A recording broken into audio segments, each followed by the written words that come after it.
لله رب العالمين والعاقبة للمتقين والصلاة والسلام على سيد الأنبياء والمرسلين سيدنا ومولانا محمد وعلى آله وأصحابه أجمعين. أما بعد، فقد قال النبي صلى الله عليه وسلم: إذا اتخذ الفيء دولا والأمانة مغنما والزكاة مغرما وتعلم لغير الدين وشربت الخمور إلى آخر الحديث أو كما قال صلی اللہ علیہ وسلم. بزرگوں اور بھائیوں،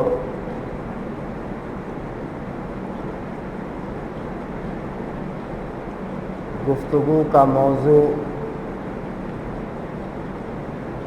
قیامت کی نشانیاں کیا کیا ہیں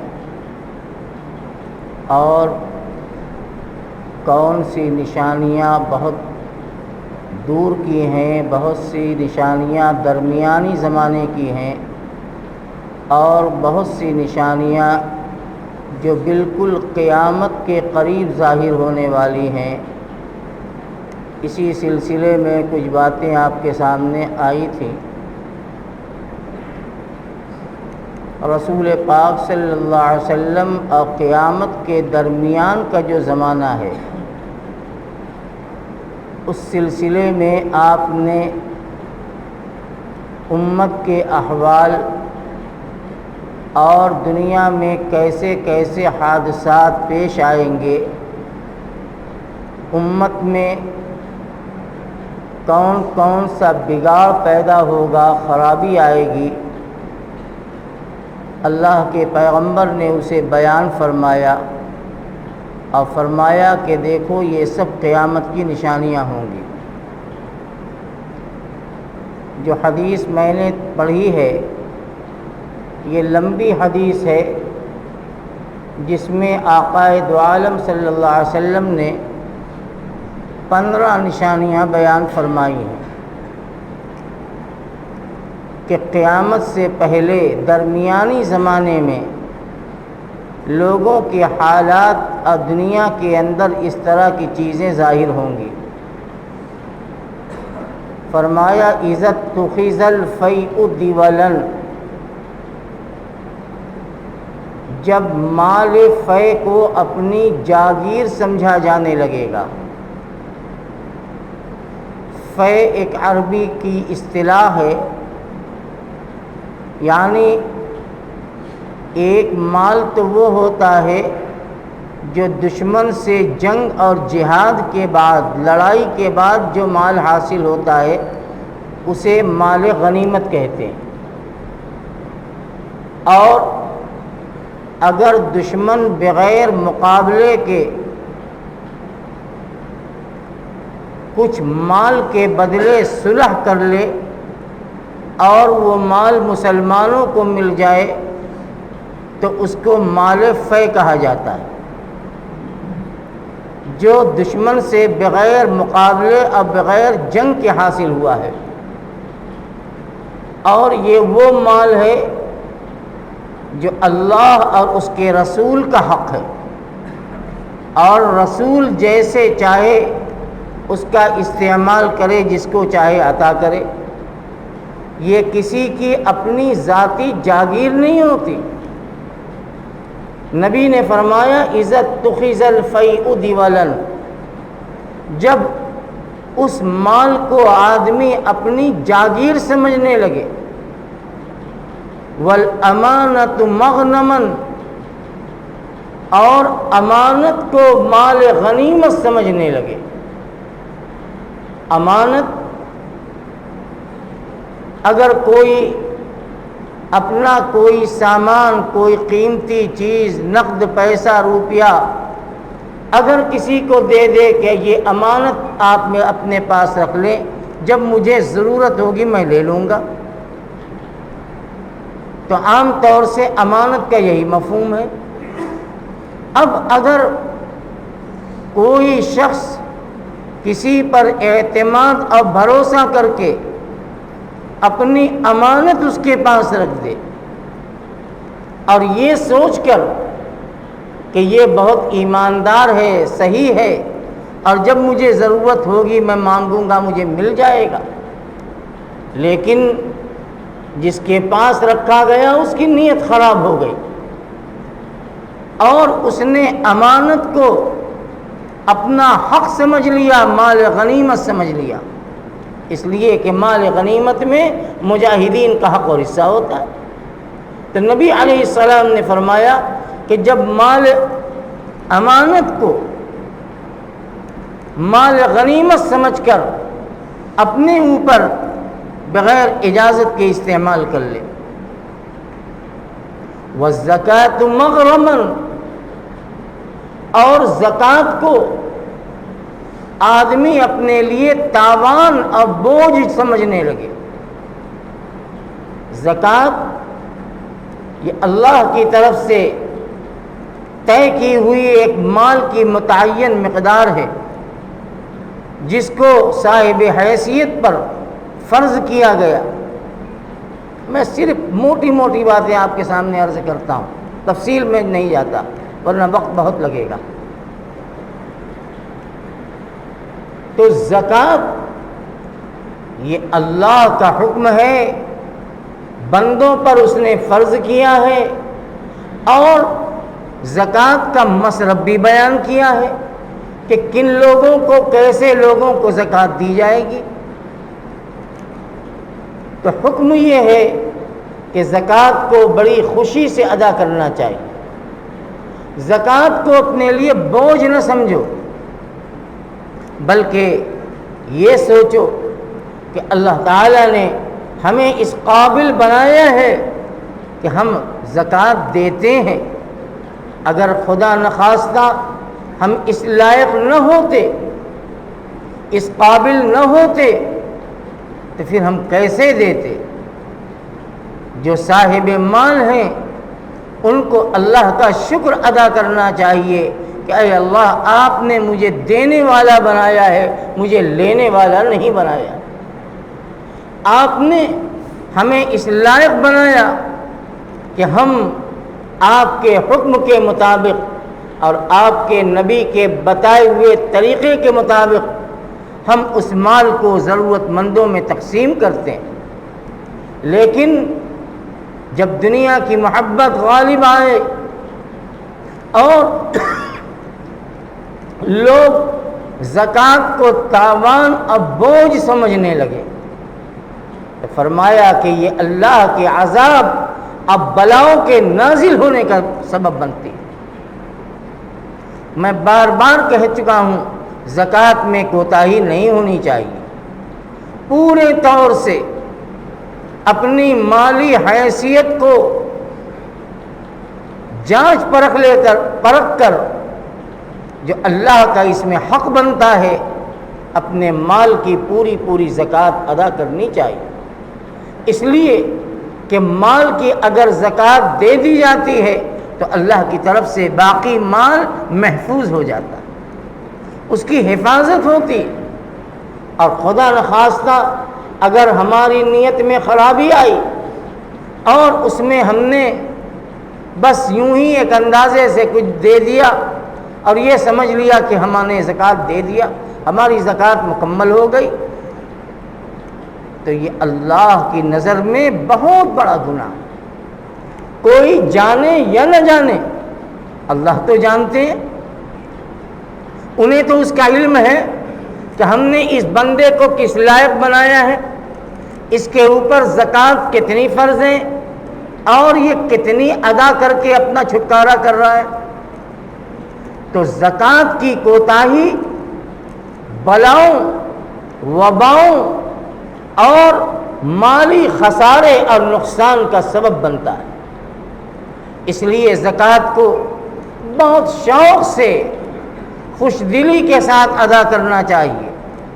آقا دو عالم صلی اللہ علیہ وسلم نے وہی فرمایا کہ جب آدمی زکوٰۃ کو تاوان سمجھنے لگے، جرمانہ، تاوان کا مطلب جرمانہ سمجھنے لگے، اور ظاہر بات ہے کہ جب جرمانہ ایک بوجھ سا ہوتا ہے تو زکوٰۃ بوجھ بن جائے۔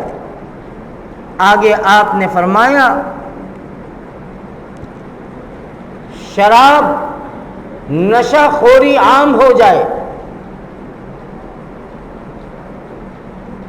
اور اس کو برا نہ سمجھا جائے، یہ فیشن بن جائے۔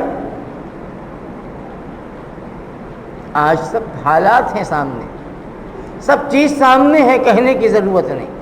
نبی علیہ السلام نے پہلے ہی بتا دیا، جب نشہ کی لت پڑ جائے گی اور اس کا رواج ہوگا، لوگ قیمتی قیمتی نشہ کی چیزیں خرید کر کوئی اپنے گھروں میں، کوئی ہوٹلوں میں، کلبوں میں، رقص سرور کی تقریبات اور محفلوں میں شوق سے اس کا استعمال کرے گا تو سمجھ لو کہ بلاؤں کے نازل ہونے کا سبب بن رہا ہے اور وقت آ چکا ہے۔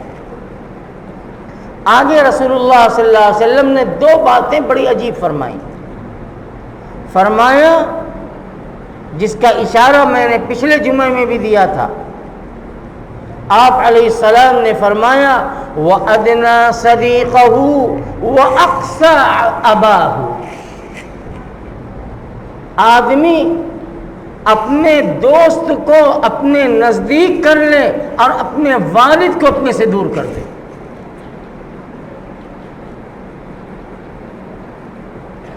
کیا میں اس کی تشریح کروں؟ حالات دیکھو، سب سمجھ میں آ جائے۔ آج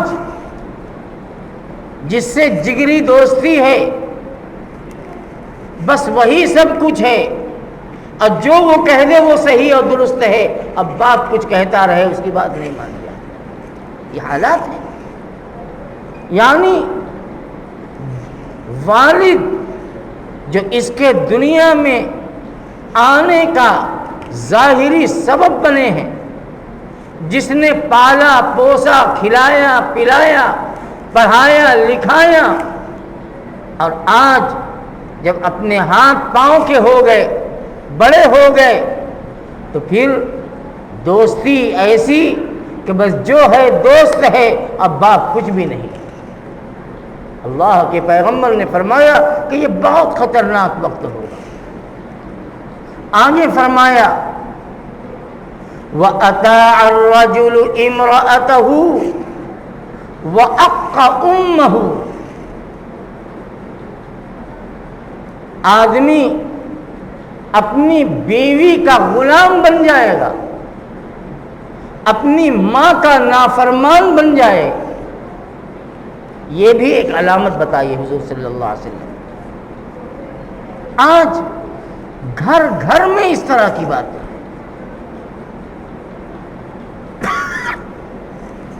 اس طرح کے معاملات ہیں، اور اسی سے گھر کے اندر جھگڑا، فساد، بدگمانی، نفاق، دوریاں پیدا ہو رہی۔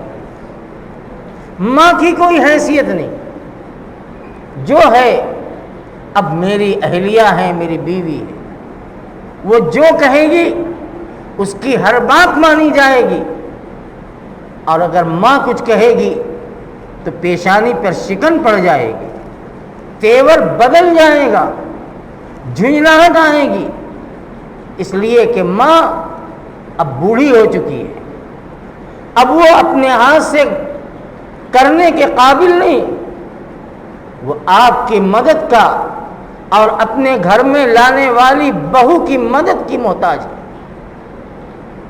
لیکن دنیا الٹ گئی، اب شوہر اپنی ماں کو چھوڑ کر اپنی بیوی کا غلام بن جائے۔ آقا مدنی علیہ السلام نے فرمایا یہ بہت خطرے کی چیز، کتنا بڑا حق ہے ماں کا۔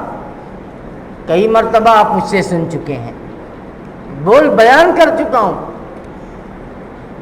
ماں باپ کا حق دنیا میں اللہ کے بعد سب سے بڑا ہے۔ اللہ کے بعد سب سے بڑا حق ماں باپ کا۔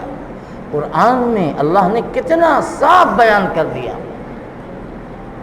وَقَضَى رَبُّكَ أَلَّا تَعْبُدُوا إِلَّا إِيَّاهُ، اے اللہ کے پیغمبر، آپ میرے بندوں کو میری بات سنا دیجئے کہ اللہ کا یہ فیصلہ ہے کہ خدا کے علاوہ کسی کی عبادت اور بندگی نہیں جائز ہے، نہیں کی جا سکتی۔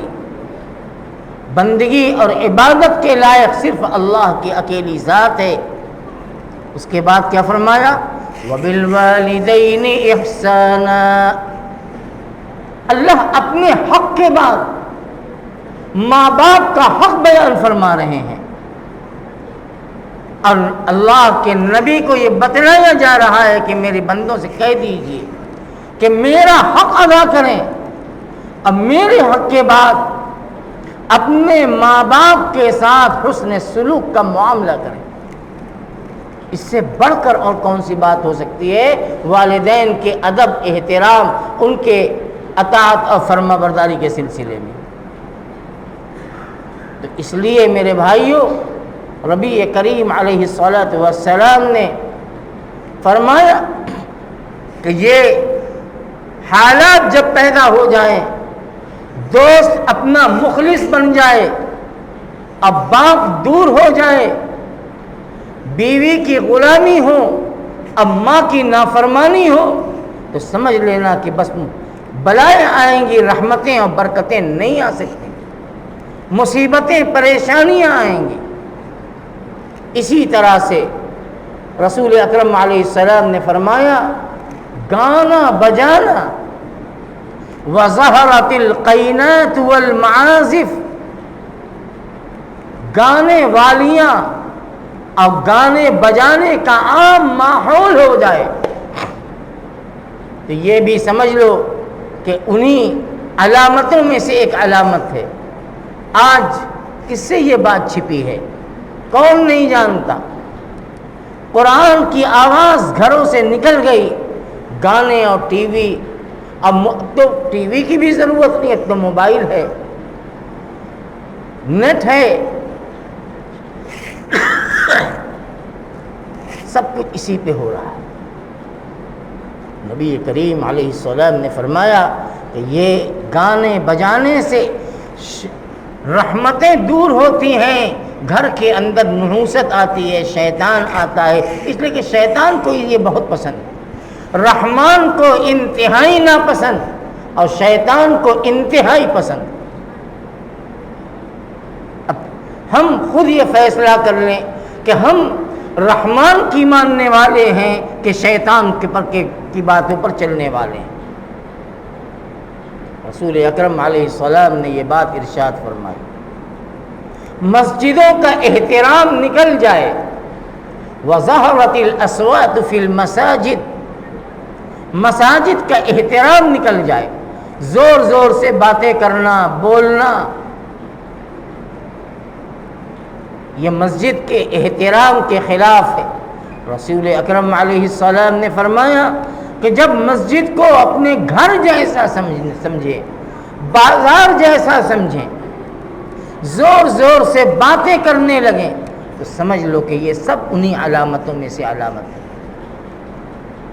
میرے بھائیوں، یہ وہ علامتیں ہیں جو آقائے دو عالم صلی اللہ علیہ وسلم اور قیامت کے درمیانی دور کے اندر آنے والی، اور وہ ہمارے سامنے ہے، وہ ہم دیکھ رہے ہیں، اور اس میں ترقی ہو رہی ہے، اس میں کمی نہیں ہو رہی ہے، برائیاں پھیل رہی ہیں، اچھائیاں یا تو رخصت ہو رہی ہیں یا سمٹ رہی ہیں۔ اور کچھ علامتیں وہ ہیں جن کو علامات قریبہ کہا جاتا ہے، نزدیک کی علامت۔ اب میں اس مضمون کو مختصر کر رہا ہوں، بڑا لمبا مضمون ہے۔ نزدیک کی علامت یعنی قیامت جب قریب آنے لگے گی تو کون کون سی علامتیں ظاہر ہوں گی، دنیا کے اندر کیسے انقلابات آئیں گے، جن میں حضرت مہدی کا آنا، حضرت عیسیٰ علیہ السلام کا دنیا میں تشریف لانا اور دنیا کے اندر جو ظلم، جو کفر بھر چکا ہوگا، اپنی قربانیوں کے ذریعے، محنتوں کے ذریعے، دعوت کے ذریعے اسے ختم کریں گے، اور دنیا کے اندر پھر عدل و انصاف پیدا ہو، دنیا کے اندر سے باطل مذاہب ختم ہو جائیں گے۔ اگر آپ کو 2 جمعہ پہلے کی میری تقریر ذہن میں ہے تو میں نے بتایا تھا کہ حضرت عیسیٰ علیہ السلام کا جب دور آئے گا عیسائیت ختم ہو جائے گی،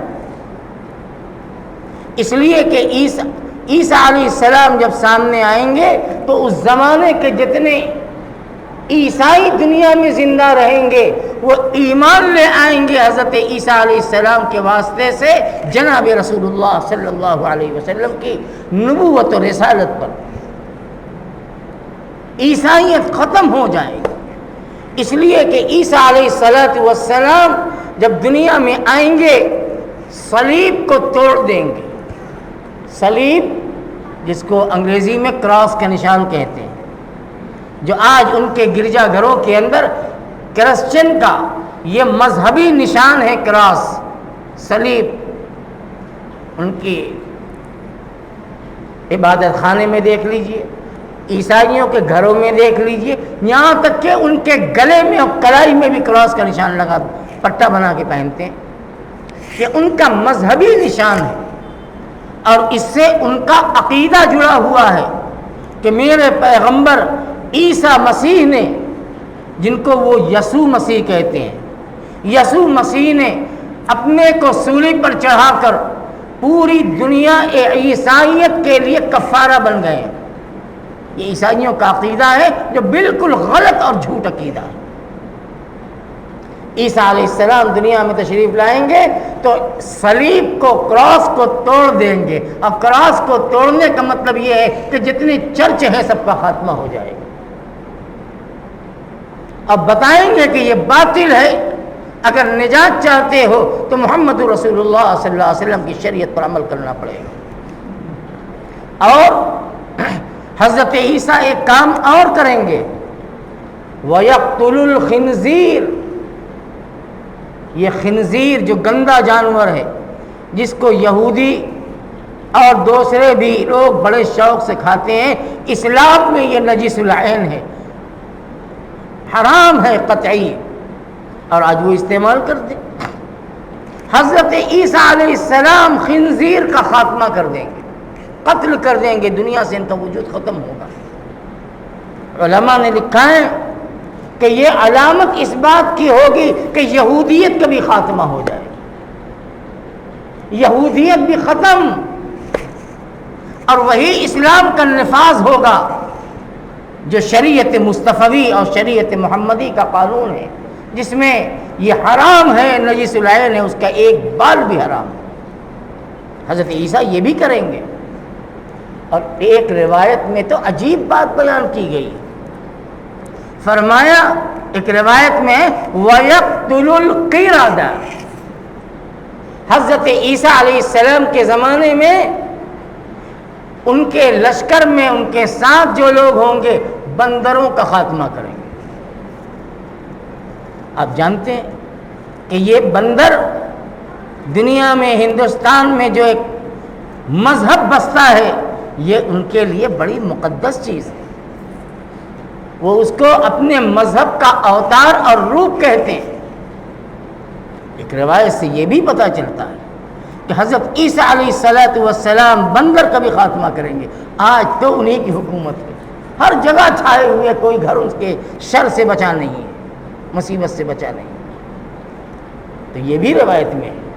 تو عیسیٰ علیہ السلام کی تشریف آوری یہ بھی قیامت کی بڑی مضبوط نشانی ہے، اور حضرت عیسیٰ تشریف لائیں گے۔ میں بہت سمیٹ رہا ہوں، بہت سمیٹ کے بول رہا ہوں نا، کہ کب تک اس موضوع کو چلاؤں گا۔ اور یہ میں نے بتا دیا تھا کہ دجال کا خاتمہ حضرت عیسیٰ علیہ السلام کے ذریعے سے ہوگا۔ حضرت عیسیٰ اسے قتل کریں گے، دجال کو، باب لد کے پاس جو فلسطین میں ہے، ایک جگہ ہے وہاں گیٹ ہوگا اور وہیں پر مقابلہ ہوگا اور دجال بھی مارا جائے گا. پھر اس کے بعد حضرت عیسیٰ علیہ السلام تقریباً 40 سال دنیا میں رہیں گے اور پھر اس کے بعد آپ کی وفات ہوگی اور آپ روضہ اقدس میں دفنائے جائیں گے. میں نے پیچھے بھی بیان کیا ہے. حضرت مہدی کی بھی وفات بہت پہلے ہو چکی ہوگی لیکن ابھی خیر باقی رہے گا. حضرت عیسیٰ جب دنیا سے چلے جائیں گے اور ان کے زمانے میں دنیا میں عدل و انصاف اور وہ پرانا زمانہ لوٹ آئے گا، انصاف کا، عدل کا، سچائی کا، امانت و دیانت کا.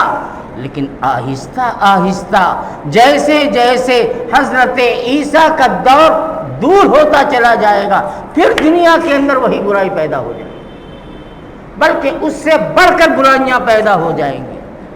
مسلمان ہوں گے بہت کمزور ہوں گے، پھر وہی ظلم، وہی حق تلفی، وہی برائیاں، وہی خرابیاں جو عیسیٰ اور مہدی کے آنے سے پہلے تھی پھر وہی لوٹ آئے گی. پھر اللہ کا ایک فیصلہ آئے گا، بس اللہ کا ایک فیصلہ عجیب و غریب آئے گا. حدیث میں آتا ہے آج کرونا کی وبا ہے، لگ رہی ہے، اب کتنے لوگ دنیا سے رخصت ہو گئے اللہ عالم، اس کی حقیقت کیا ہے اس سے ہمیں بحث نہیں ہے. میں ایک دوسری بات بتانا چاہتا ہوں کہ ایک بندوں کے ذریعے اب آئی اور پیدا کی ہوئی چیز ہوتی ہے اور ایک اللہ کی پیدا کی ہوئی چیز ہوتی ہے. اللہ کو ہر مومن بہت محبوب ہے. بس میں یہ آخری بات کہہ رہا ہوں، باتیں بہت ہیں. ہر ایمان والا اللہ کو بہت محبوب ہے. حدیث میں آتا ہے لا تقوم الساعة حتى يقال لا يقال في الارض اللہ اللہ. جب تک اس دنیا میں ایک بھی بندہ اللہ کا نام لینے والا ہوگا قیامت نہیں آ سکتی. کیسے لوگ کہتے ہیں قیامت قریب ہے؟ قیامت نہیں آئے گی. اللہ کے نبی نے فرمایا وہ بندہ کیسا ہو اس سے بحث نہیں، وہ شرابی ہے، جواری ہے، کبابی ہے، جھوٹا ہے، کچھ بھی ہے، لیکن دل میں اللہ کے پر ایمان رکھنے والا ہے، اللہ کا نام لیتا ہے، ایسا بندہ بھی اللہ کو بہت پیارا ہے. اگر اس زمین پر وہ باقی رہے گا اللہ قیامت نہیں لائے گے. جب وہ بھی چلے جائیں گے، ایسے لوگ بھی جو رسماً اپنی زبان پر اللہ کا نام لے آتے ہیں وہ بھی چلے جائیں گے، تب قیامت کا معاملہ آئے گا. آقا مدنی حضرت محمد صلی اللہ علیہ وسلم نے فرمایا لا تقوم الساعة الا على شرار الخلق. قیامت تو بدترین لوگوں پر قائم کی جائے گی، ایمان والوں پر قیامت نہیں آئے گی. بس اس موضوع کو دھیان سے سن لو. اللہ کو اپنے ایمان والے بندوں سے بڑی محبت ہے. جب قیامت آئے گی تو اس روئے زمین پر ایک مومن زندہ نہیں رہے گا. آقا مدنی حضرت محمد صلی اللہ علیہ وسلم نے فرمایا کہ قیامت کے قریب اللہ تعالیٰ ایک ہوا چلائیں گے اور وہ ہوا بڑی آہستہ آہستہ چلے گی. وہ آندھی نہیں ہوگی، وہ طوفان نہیں ہوگا، بڑی لطیف بڑی نرم ہوا ہوگی. اور کہاں سے چلائیں گے؟ ملک شام سے، سیریا سے. اور سیریا میدان جنگ بنے گا قیامت کے قریب. اب بڑے حالات آئیں گے ملک شام میں، نبی نے سب بتایا ہے. میں کتنی باتیں آپ کو بتاؤں، بس یہ بات سن لو. اللہ کے نبی فرماتے ہیں قیامت کے قریب ملک شام سے ایک ہوا چلے گی، بڑی لطیف ہوا، ریشم کی طرح ملائم. اور ایک حدیث میں یہ ہے کہ ملک یمن سے چلے گی، یمن سے. بہرحال ایک ہوا چلے گی اور وہ ہوا پوری دنیا میں گھومے گی اور ہر مسلمان کے بغل سے گزرے گی، اور جس مسلمان کو، ایمان والے کو یہ ہوا لگے گی فوراً اس کا انتقال ہو جائے گا، وہ ختم۔ یہ نبی کی بات ہے، کسی دوسرے کی بات نہیں ہے، اس حق ہے کہ وہ نرم ہوا ہر مسلمان کے بغل سے گزرے گی اور جس کو لگے گی اس کا انتقال ہوتا چلا جائے گا، وہ ختم ہو جائے گا اور ساری دنیا کے اندر وہ گھومے گی، سمندر ہو، پہاڑ ہو، دریا ہو، جنگل ہو، بیابان ہو، شہر ہو، دیہات ہو، جہاں جہاں ایمان والے بستے ہیں وہ اللہ ہوا چلائیں گے۔ اب چاہے اس کا جو نام دے دو، اللہ اپنی قدرت سے وہ چلائیں گے۔ اب دیکھ دیکھ کے ایمان والوں کو لگے گی اور ایمان والوں کا انتقال ہو جائے گا۔ سارے مومن جب دنیا سے چلے جائیں گے تب حضرت اسرافیل کو حکم ہوگا کہ اب مار دو سور، تب قیامت آئے گی اور اللہ کے دشمن اور اللہ کے باغی پر قیامت آئے گی اور ایسی آواز کے ساتھ آئے گی کہ کلیجے اور دل پھٹ جائیں گے، دماغ پھٹ جائے گا اور دنیا لاشوں سے بھر جائے گی۔ ایمان والوں کو اللہ رب العالمین اس قیامت کے سور پھونکنے کی تکلیف اور عذاب سے بچا لیں گے۔ اللہ تو ہوا کے ذریعے ایمان والوں کو اپنے پاس بلا لیں گے۔ کتنا کریم ہے وہ مالک، کتنا مہربان ہے کہ میرا بندہ ایمان والا چاہے کیسا کیوں ہو لیکن میرا نام تو لیتا ہے، اللہ اس کو قیامت کی سختی سے بچائیں گے اور قیامت کا عذاب یعنی سور پھونکنے کا عذاب ایسا عذاب ہوگا کہ الامان والحفیظ، نبی کریم علیہ الصلوۃ والسلام نے اس کی تفصیلات بیان کی ہیں۔ بہرحال یہ مختصر سی متفرق باتیں تھیں جو میں نے آپ کے سامنے علامات قیامت کے سلسلے میں بیان کیا ہے۔ اللہ تعالی ہر شر سے، ہر بلا اور وبا سے ہم سب کی حفاظت فرمائے، جان، مال، دین، ایمان، اعمال، عزت و آبرو کی حفاظت فرمائے۔ وآخر دعوانا ان الحمد للہ رب العالمین۔